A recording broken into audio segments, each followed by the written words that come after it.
We are about to get our question and answer session underway, but as we finish setting up for that, I just want to thank you all again for joining us tonight. As you just saw, this show has meant a lot to us, all of us here, and me personally. We hope you enjoyed it. All right, we're going to invite a few more panelists who've become staples on the show over the years. Let me introduce them. Lylah Alphonse. She is the managing editor for news at U.S. News and World Record. Roy Harris is a former reporter and editor at the Wall Street Journal. Tom Fiedler is dean of Boston University's College of Communication.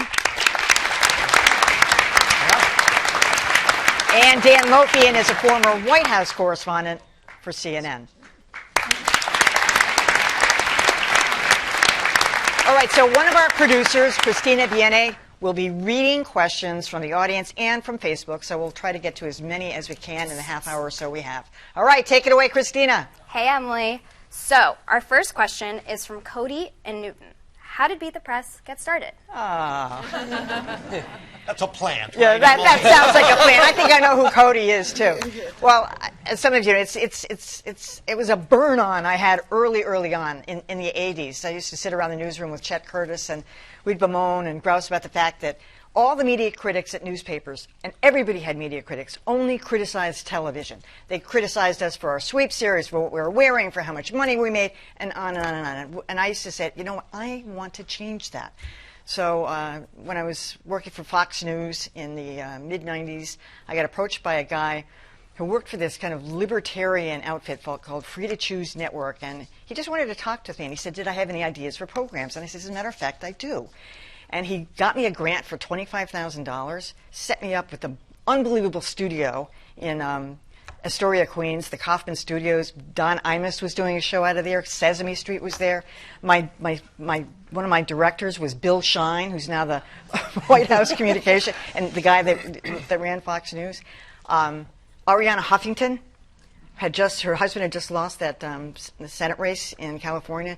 It was announced in the New York Post that she wanted to do a show called Beat the Press. I said, hold on, I called her up. She invited me down. She made me some homemade pea soup. But she wanted to do an ideologically driven show, which was she wanted to beat up on the liberal media. And I said, this is exactly what I don't want to do. I want to treat everybody the same. So we agreed to go our separate ways. I beat her to the trademark office. I trademarked the show in 1994. And then I have to give credit to Judy Stoya, who was executive producer of local television here at WGBH. And we were doing Greater Boston 4 nights a week. And then when Friday became open, Judy said, well, it's obvious we got to do Greater Boston 5 nights a week. And I said, yeah. I said, would you consider trying this? And I showed her my little pilot. And she said, yeah, let's give it a try. So 20 years later, we're still giving it a try. And Emily, isn't it pretty much the most popular segment over the years in terms of... Pretty much. Night of the week, yeah, just on a consistent basis. Yeah. It's really one of the most popular local shows. Yeah. All right, Christina, what do you got? Great. Next question. Jessica in Alston asks, has anyone at NBC ever complained about using Beat the Press as a show name? Well, I did write about that on the blog, and I said they tried to block me from trademarking that, and but they got over it, so we moved on. They filed a complaint, but it was never a formal complaint, so they got over it. And then there was that show that was also named Beat the Press for a while. Tucker Carlson started doing it. Right. Now, we complained with him, but he just blew us off. And then if you Google Beat the Press, I mean, our show comes up first, but there are other people who use it for various things. Jim from Newton wants to know, have you ever had a major news event break on a Friday, and how did you handle it? Well, Roy, you were on one of them. Oh, yes. Well, that would have been Sandy Hook. Certainly was one of those rare cases where we were live. I think it's happened several times. Yeah. But it was an amazing, amazing opportunity to talk about what was happening, how the coverage was going. We were obviously focusing on the kinds of questions that were being asked about that, the prospects for what was going to happen with discussions about gun control. All of that was as close as we could come to real time. And I remember the issues, some of the issues that came up had to do with the questioning of the children, which happened at that moment. It was so real, so live. I think that's one that a lot of people who saw will really remember, and which we should probably do it more often, going live. We're almost at the anniversary again, right? Yeah. It was December. Yeah. Yep. 20. I can't remember the year. 14. Anyway. Allison from Arlington wants to know, what does the slogan, all the news that's fit to print, mean in today's instantaneous media frenzy? Anybody want to take that on? How about you, Tom? All the news is fit to print. What does that mean today? Well, that was sort of the New York Times way of getting out of it, and it showed a certain arrogance that if they didn't print it, you didn't need to know about it. But now I think the challenge for news organization is that space essentially is unlimited, because we can communicate, of course, in social media. Everybody is a publisher nowadays. So I think the serious question behind all this is not so much all the news that's fit to print, but how do you decide what is fit to consume, and how do you decide what is credible information, and where do you find that? As a consumer today, where do you go and what are your standards? I think that is a major confrontation or a major challenge facing us. And when you have an administration, a president of the United States, who pushes the definition of what is credible, everything that challenges him is fake. This, again, I think is a really tough situation for us to be in. I only wish that you could go to some place and know that this is all the news I need to know. No. By the way, you should also say that Tom Fiedler was the editor of the Miami Herald, and there's a new movie out about Gary Hart, and Tom is featured prominently, not accurately, but he is featured prominently. There's some aspects of fake news in that movie, I would have to tell. Let's not forget that the new slogan for the 21st century at the Washington Post is "Democracy dies in darkness." So we've gone from optimism to a very goth and dark view of the world. I also think it's important to know that one of the shifts that has taken place, which really follows up with what you said, is that people are considering everything content. There's a difference between content and news, as there's a difference between media and journalism, and those lines keep getting crossed. And every time, then we end up with, where did this information come from, and how do you know it's credible? It's really important. And to just continue that thread, I mean, one of the problems that I had is people reaching out to you and saying, hey, I got this piece of information when I was covering the White House. Is this correct? I've given the example of some article that was being passed around talking about President Obama never having stood in front of an American flag, and then they would post other presidents in front of an American flag. They go, is this true? Or what about the Muslim symbols on the curtains that the Obamas put in the White House? These were stories that were written by just somebody out there and put on a site that appeared to be a real news site with a name close to something that sounds real. And just, to your point, it's so difficult to filter through all that. And these are very educated people who have been consuming news over a lifetime, yet they were taken by this information primarily because of their political leanings. And then we get confronted with it to, give them the assurance that this isn't happening, or confirmation that it is. And I got to hop in with one closing point there before you ask another question. I think a huge part of the problem when it comes to misinformation like that is that social media gatekeepers, with Facebook topping the list for me. I mean, I think the last year or so has shown that Mark Zuckerberg and Sheryl Sandberg and their colleagues are totally unequipped to deal with the enormous responsibility that they have. So a story like that, Facebook incentivizes the publication of a bogus story like President Obama's never stood in front of an American flag, because 1 million people are going to click on it, and it's going to get fed to, the more people click, the more people it's going to get fed to. We're stuck in this really nasty feedback loop, and as yet we haven't figured out how to get out of it. And it's, I think, really worrisome for society as a whole. So what happens when you put Satan in charge? All right, moving on, Christina.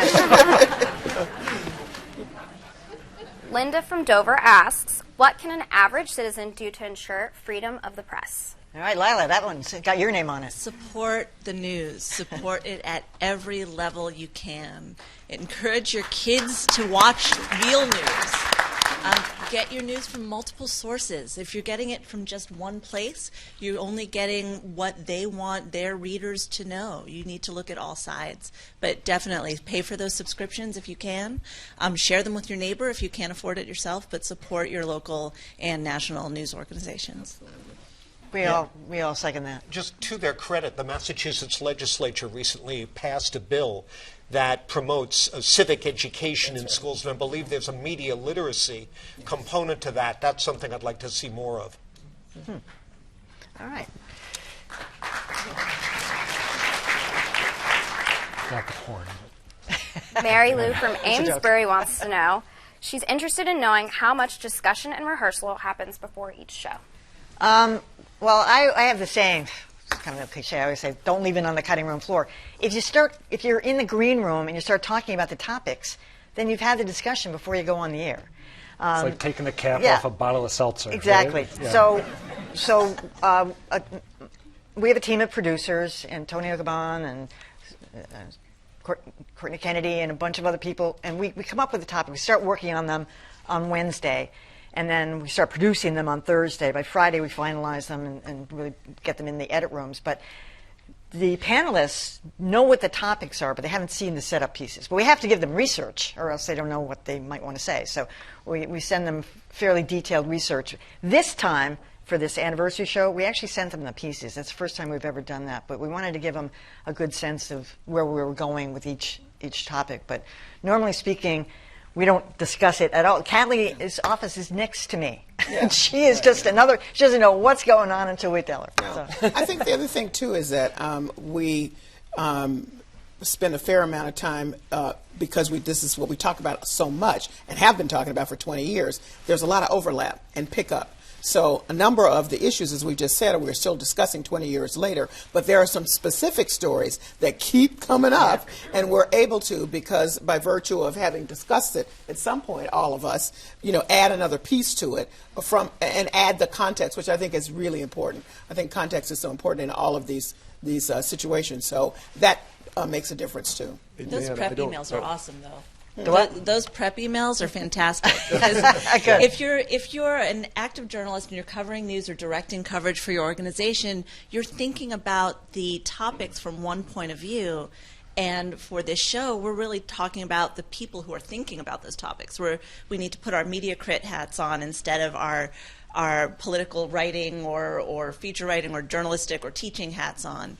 And so I would say without those emails, you'd see a pretty different show each week.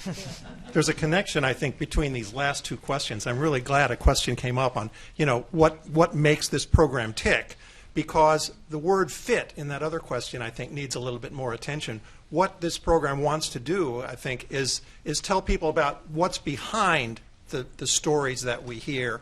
And what makes it fit is that it's a team effort. It's editors, it's reporters, it's all of us here on that panel who prepare, and so much I think of what the world thinks of news now is talking heads, and that's not what we are. Although we are talking, and we have our sometimes. Yeah, I was just going to say I didn't understand the rules when I first showed up and walked into the green room, and I think it was Dan. I wanted to kind of chat a little bit about what I was going to say. And he shut me down right away. No, we don't talk about this. Leave it for when we get out there. So there have been a few times I've been tempted to say something in the green room, and then Dan's there in my head telling me.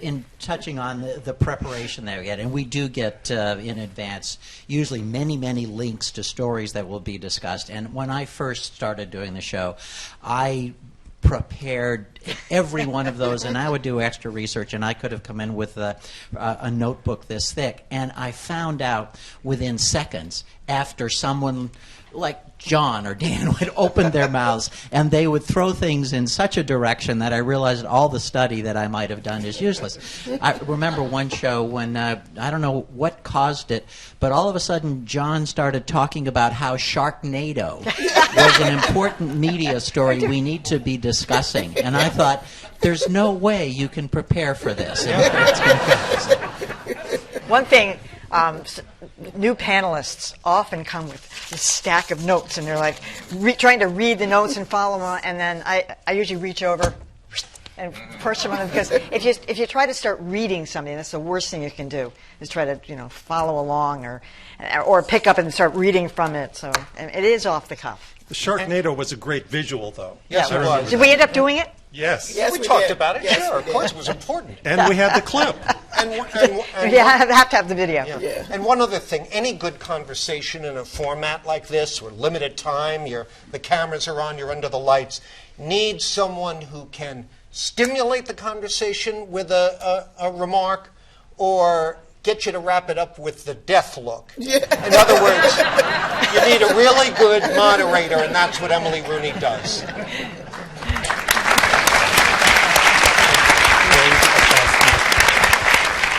Moving on. What do you got? Next question comes from Linda in Acton, who asks, have Callie and Dan been there since the beginning, and is Tom Fiedler related to Arthur? The honest answer is I'm not, but I traded on that for quite a long time.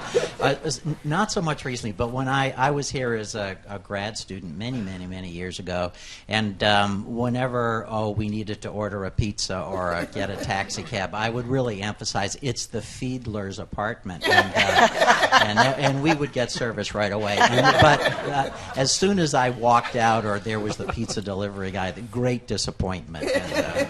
But no, I am no relation. Callie, can you answer when did you? I didn't realize I had been here from the beginning, but I guess I have been. Wow. Yeah. Because there was a show that I actually had on. I had my dad and my brother on one of the very early shows. Yeah. Which was kind of odd, but it was really good. We went back and looked at it, and you were there with Jon Keller. Yeah. So it was That's early. it. Callie was working for 2020. Yes. And for quite some time. Yeah. Right. So, yeah. and Dan? I think that my first appearance was in 1998. Yeah. It was over reporting I had done for the Phoenix on the Mike Barnacle story. And after that, I would be on occasionally, and at some point I became a regular. All right.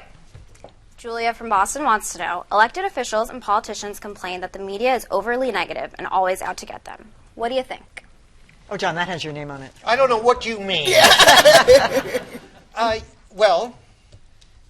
For political reporters specifically, yes. I mean, that's your job. You're not there to carry water and be a rump swab or write press releases for someone who's receiving taxpayer dollars to hire someone to write press releases for them. You're there to challenge and question, and I must say one of the most encouraging recent developments that I've noticed is the willingness of reporters, anchors, producers to call a lie a lie. We talked about that a lot, and whether or not, there may be differences of opinion about that, and from a case-to-case basis, but I welcome that. I think blunt talk and challenging is a big part of our job. Lylah, you want to weigh in? I think that it depends on whether you're on the receiving end of the story or not. There's that old adage that good journalism is there to comfort the afflicted and afflict the comfortable. And that's really what we do. We highlight the problems. Hopefully we're trying to offer solutions, or at least steer people towards solutions.